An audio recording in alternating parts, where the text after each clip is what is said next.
If your windscreen wipers sound like this, or they're leaving streaks, then it's probably a sign that it's time to change them. Now there's two ways you can do this, and both are pretty easy.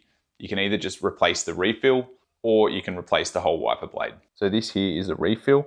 It's the rubber that wipes the windscreen, and it's got a metal backing in it, and you can see the arms here hold it in place. One of the ends will look something like this, and if you grab that and pull it, and then you can just pull that refill out like that, and you can get a replacement. There's part of the steel support for it, and then you get a replacement, one of these specifically for your car. Depending on the car, you might have to cut it or break it to size, and then it just slides in the same way that it just came out, and it'll click into place at the end. When you're reinstalling it, you just slide it through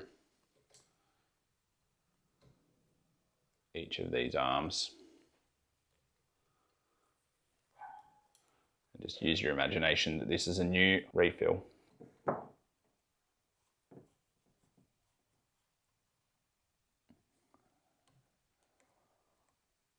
And then at the top, you'll see how that clicks into place.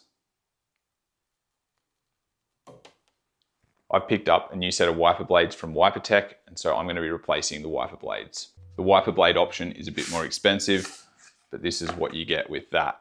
This will replace this whole piece here.